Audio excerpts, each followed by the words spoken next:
95% de la population était pour Pétain. Il y avait quelques-uns de nous qui étaient contre Pétain. J'avais 16 ans, monsieur. Je ne voyais pas ce qu'il fallait faire. On n'avait que ce que nous voulait bien nous donner Radio Paris et Radio Londres. Pas grand-chose, mais sur le plan local, le plan départemental. En ce qui nous concerne, je ne peux pas dire que nous étions prédestinés. Nous étions très certainement prédisposés à faire ce que nous avons fait.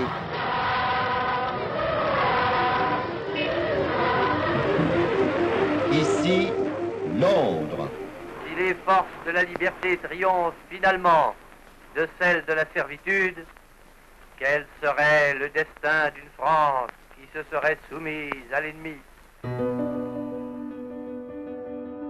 C'était une période où il y avait énormément de va-et-vient dans la maison parce que papa s'occupait des partisans. Ce que j'ai fait le plus, ça a été convoyer des armes. J'ai vu ça toutes les fois, ce revolver était posé sur la table.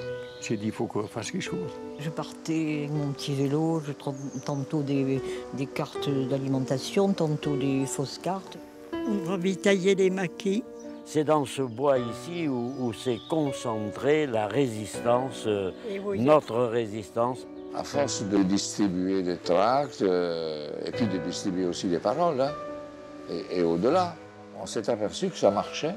Il m'a expliqué ce que c'était le syndicalisme, ce qu'était le Parti communiste, ce qu'il voulait faire, ceci, cela. Mais moi, ce qui m'intéressait, c'était la résistance.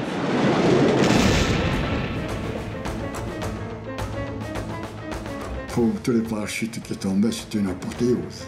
Il y avait des agents, eh bien, ils allaient chez le propriétaire, ils tâtaient le terrain. Ils n'ont pas pris de précaution, ils ont foncé directement. Je les ai tués tous les deux à coups de crosse de fusil. Et ça, c'est mon baptême du feu. Il y a eu énormément de blessés.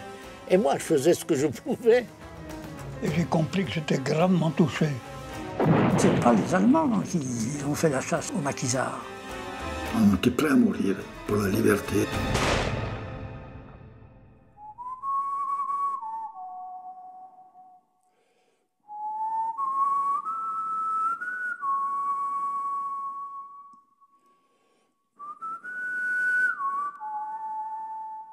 On a l'impression, nous on avait l'impression qu'on contribuait à l'histoire.